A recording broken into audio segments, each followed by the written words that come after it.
कैसे हो बच्चों? Hello to everyone. तो पेपर बहुत नज़दीक आ गया है।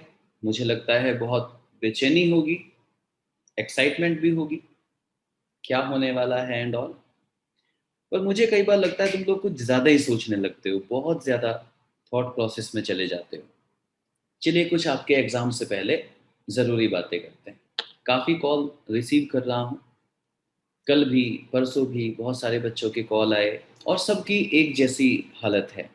हर किसी का यही कहना है सर कि तैयारी तो करी थी लेकिन फिर ये बीच में लॉकडाउन आ गया, फिर घर पे उतना अच्छा नहीं पढ़ पाए, क्या शायद थोड़ा और पढ़ लेते। या कुछ का ये भी कहना है सर पढ़ा तो सब कुछ है लेकिन अब ऐसा लग रहा है जैसे सब कुछ भूल गए हैं। कैसा पेपर आएगा सर, क्या होगा, कर भी पाएंगे या नहीं कर पाएंगे, सिलेक्शन होगा भी या नहीं होगा, पता नहीं क्या क्या बच्चों के सवाल हैं। कितने घबराते हो तुम, सच में कितने डरे डरे से रहते हो, थोड़ा खुश रहा करो। तो चलो कुछ बातें करते हैं बेटा आपके पेपर के रिगार्डिंग। सबसे पहला सवाल जो बच्चे पूछते हैं आजकल कि सर पेपर कैसा आएगा। देखिए जहाँ तक मेरी समझ है और जहाँ तक मेरा एक्सपीरियंस है, मैं आप लोगों को विश्वास दिलाता हूँ कि ये पेपर बहुत आसान पेपर होगा। फिजिक्स, केमिस्ट्री, बायोलॉजी तीनों ही सब्जेक्ट का पेपर मेरी समझ में बहुत ही आसान होगा। ऐसा भी हो सकता है कि आप पेपर के बाद ये कहें कि सर जो प्रीवियस ईयर नीट हमने देखे थे 10 साल के, उनमें सबसे ज़्यादा आसान पेपर इस बार आया। ऐसा मुझे लगता है। ये तो हुई बात पेपर की। चैलेंजेस क्या हैं?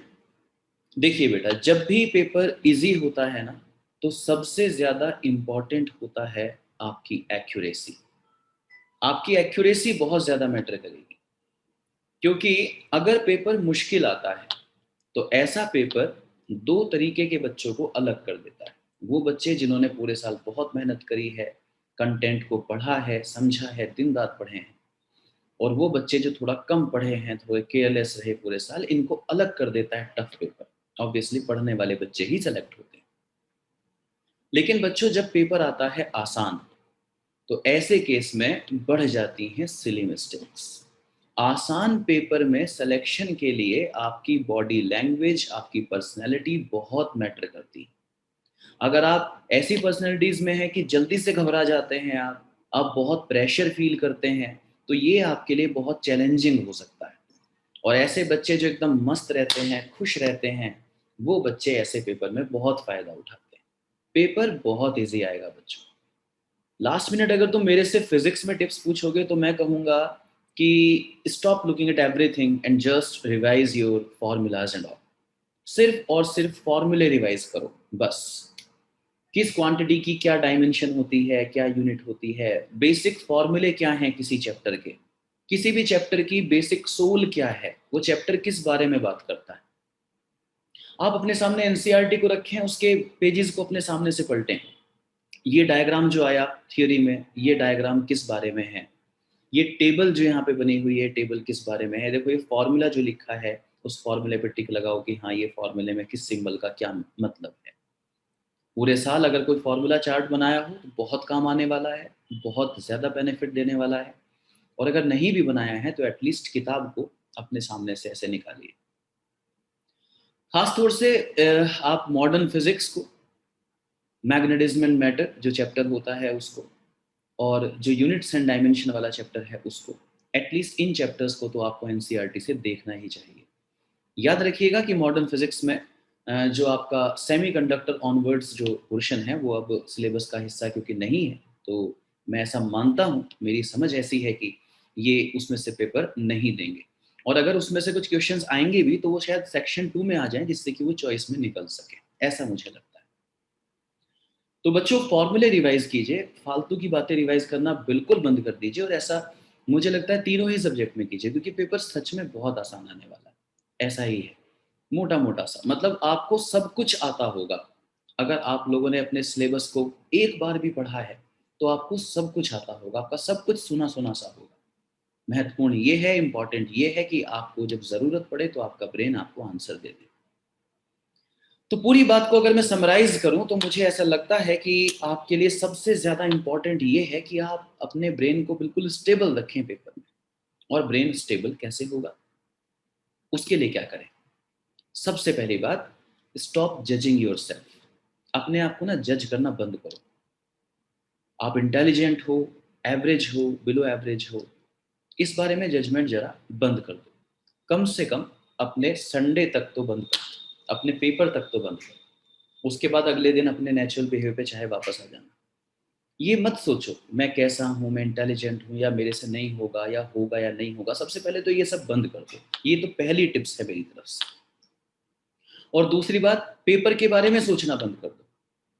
इसको just another day, just an another day, ये बस एक नॉर्मल सा दिन है।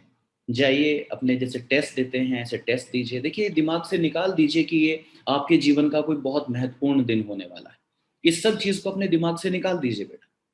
जो बच्चे सेलेक्ट होंगे या जो बच्चे नहीं भी सेलेक्ट होंगे, मतलब कुछ बहुत ज्यादा मैटर नहीं करने वाला है बेटा। आप सब बहुत अच्छी लाइफ जीने वाले हैं, आप सब बहुत सक्सेसफुल होने वाले हैं, बहुत खुश रहने वाले हैं। आप सब मेहनती बच्चे हैं।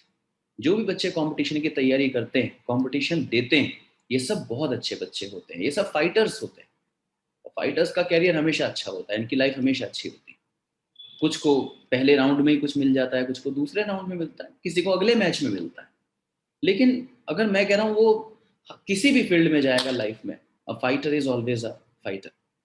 आप सबकी लाइफ बहुत अच्छी होने वाली है। मैं तो बहुत तुम लोगों को अप्रिशिएट करता हूँ जो लोग कंपटीशन की तैयारी करते हैं। एटलीस्ट तुम कंपटीशन की तैयारी तो करते हो। तुम बहुत ब्रेव बच्चे हो। बहुत सारे तो ऐसे हैं कि बस अपना एकेडमिक्स को कंप्लीट किया, उसके बाद सिंपल जाके ग्रेजुएशन में जहाँ एडमिशन मिल रहा है वहाँ एडमिशन ले लिया, इजी पाथ को चूज कर लेते हैं। तुमने आसान रास्ते की जगह थोड़ा सा मुश्किल रास्ता चुना। You are the brave gems, बहुत बहादुर बच्चे हो तुम लोग। तो अपने आप को जज वज करना बंद कर दो। तुम में से हर कोई, तुम में से हर एक बच्चा बहुत बहादुर बच्चा है। एक्सपीरियंस से कह रहा हूँ मैं ये बात। तुम बहुत खुश रहोगे लाइफ में। तो ये सब मत सोचो कि ये दिन कुछ बहुत ज्यादा डिसाइड करने वाला है। नहीं, ये तुम्हारा रास्ता जरूर डिसाइड कर सकता है कि तुम किस रास्ते से अपनी लाइफ में आगे बढ़ोगे। लेकिन तुम्हारी लाइफ कैसी होगी, तुम कितने सक्सेसफुल होगे, कितने खुश रहोगे, ये सब ये चूज नहीं करने वाला है। एंड ये मैं एक्सपीरियंस से कह रहा हूँ, तुम्हारे बड़े भाई होने की नाते कह रहा हूँ, तो यकीन करो मेरी बात पे। इसके अलावा बच्चों, अपने कुछ दोस्तों से बात करो पेपर से पहले, कैसे अपने ब्रेन को स्टेबल करें।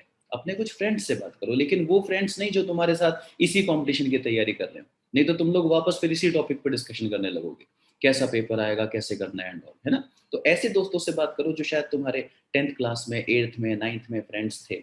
उन लोगों से बात करो जो तुम्हारे साथ तैयारी नहीं कर रहे हैं। उनसे जब आप बात करोगे तो कुछ और बात करोगे, ये सब छोड़ के पेपर एंड ऑल, तो उससे तुम्हारा ब्रेन थोड़ा सा रिलैक्स रहेगा। जितना ज्यादा से ज्यादा रिलैक्स रह सकते हो, पेरेंट्स से बात करो। लेकिन पेपर के बारे में ज्यादा बात मत करो, वो पूरे साल करना होता है, पेपर से जस्ट पहले नहीं। खासतौर से ऐसा पेपर जो कि संडे को आने वाला है, उससे पहले आपको बहुत ज्यादा स्टेबल और एकदम काम रहने की जरूरत है, शांत रहने की जरूरत है।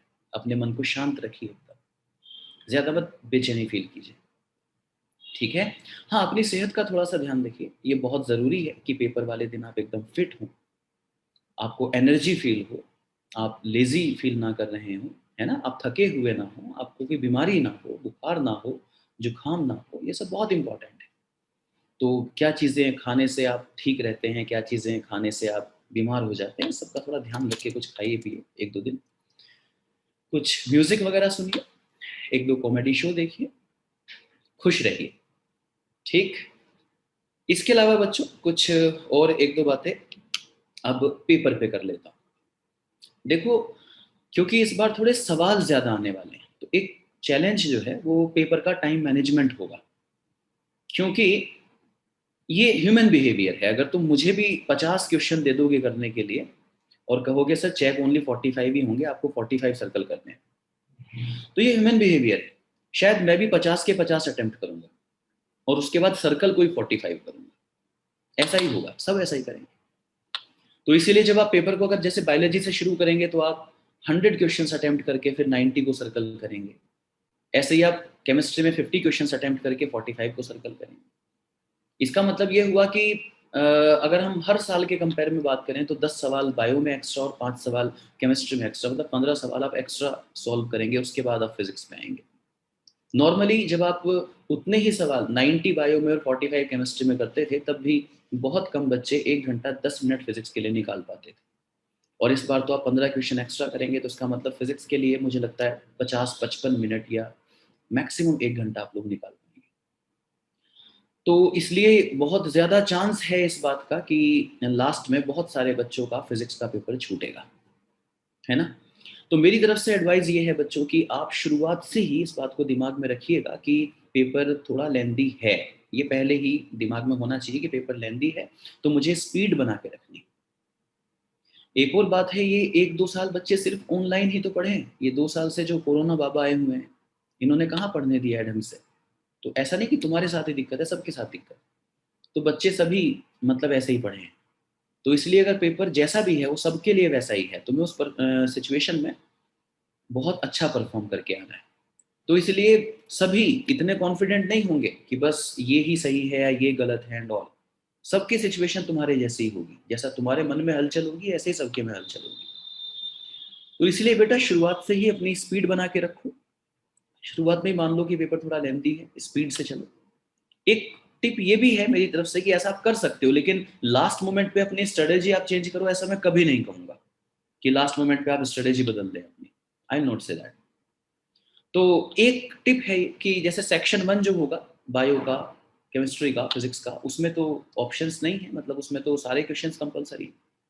तो ये एक ठीक पॉलिसी हो सकती है कि आप सबसे पहले बायो का सेक्शन 1 कर लें, फिर केमिस्ट्री का सेक्शन 1 कर लें और फिर फिजिक्स का सेक्शन 1 कर लें, क्योंकि इसमें तो सारे ही क्वेश्चन अटेम्प्ट करने हैं। इसमें ऐसा नहीं है कि मैं कौन सा छोड़ दूँ और कौन सा करूँ। तो वो जो एक टाइम लगेगा ना कि मैं ये करूँ या ये छोड़ दूँ, वो जो एक छोटा सा टाइम लगेगा, तो उसमें थोड़ा टाइम तो खराब होगा ही। तो अगर आप सबसे पहले सेक्शन 1 को ही खत्म कर दें, तीनों पेपर के, तीनों सब्जेक्ट के, तो मुझे लगता है आप 35 क्वेश्चंस फिजिक्स के, 35 क्वेश्चंस केमिस्ट्री के करके बैठे होंगे, तो एक शायद कॉन्फिडेंस लेवल आ जाएगा पेपर के शुरुआत में ही 2 घंटे में। अगर आप शुरुआत के 2 घंटे में, जो इनिशियल 2 आवर्स होंगे आपके पेपर के, अगर आप सेक्शन 1 को खत्म कर देते हैं, बायो, केमिस्ट्री और फिजिक्स, तो मुझे लगता है कि आपका मोटिवेशन और कॉन्फिडेंस लेवल बहुत हाई हो जाएगा। उसके बाद ओनली सेक्शन 2 बचेगा। तो सेक्शन 2 में आपको फिजिक्स में 10 ही सवाल करने और 10 सवाल केमिस्ट्री में करने, 20, और ऐसे ही फिर आपको अपने बायो में भी जो सवाल करने हैं। तो मुझे लगता है उसके लिए 1 घंटा बहुत ज़्यादा है, बहुत है, सफिशियंट है। तो इसलिए अगर आप सेक्शन 1 को 2 में क्या 2.25 घंटे तक भी कर लेंगे तो बहुत होगा। लेकिन मैंने कहा आप लास्ट मोमेंट पे अपनी स्ट्रेटेजी चेंज करें, ऐसा मैं नहीं कहूँगा। आप स्ट्रेटेजी वही फॉलो करें जो कि आप अपने 1-2 महीने से प्रैक्टिस कर रहे होंगे। आप लोगों ने लास्ट मोमेंट पे कुछ फुल सिलेबस पेपर लगाए होंगे 3 आवर्स बैठ के, तो आपने देखा होगा। और एक फाइनल बात जो मुझे आपसे कहनी है वो ये है कि अगर आप पेपर में सिली मिस्टेक नहीं करके आए, चाहे आप एवरेज स्टूडेंट हैं, चाहे आप बिलो एवरेज स्टूडेंट हैं, अगर आप पेपर में सिली मिस्टेक नहीं करके आए और आपका पेपर पूरे टाइम में पूरा हो गया, तो आप सेलेक्ट हो जाएंगे। अगर ये 2 बातों का भी आपने ध्यान रखा, टाइम आपको कम नहीं पड़ना चाहिए, शुरुआत से ही आपकी स्पीड ऐसी हो, और दूसरी बात कि आप कोई भी सिली मिस्टेक ना करें। कैलकुलेशन में बहुत सिली मिस्टेक करते हैं बच्चे। इजी पेपर की सबसे मुश्किल बात यही होती है, ये सिली मिस्टेक बहुत करवाता है। और एक बात और याद रखना नीट के पेपर में कि जब आपके सामने 2 सिचुएशन हो कि भाई ये ऑप्शन हो सकता है, ये ऑप्शन हो सकता है, फिर आपके मन में आ रहा होगा यार ये कैसे हो सकता है, ये तो नहीं पूछेगा, इतनी आसान बात तो नहीं पूछेगा। तो ट्रस्ट में उसने वो आसान बात ही पूछी है। नीट के पेपर के बारे में ये बात याद रखना, आसान ही पूछेगा, तो जो आसान है वही सही है। ओके बच्चों, चलिए, take care, all the best. यही कुछ इंपॉर्टेंट बातें थी। एक और वीडियो में आपको इसके बाद एक और वीडियो मिल जाएगी जिसमें ये बताएंगे कि आपको पेपर वाले दिन क्या लेकर जाना है, किन किन बातों का ध्यान रखना है, एग्जाम हॉल में क्या अलाउड है, क्या अलाउड नहीं है। थैंक यू सो मच बच्चों, God bless you, take care, all the best, wish you all a very very good and happy life.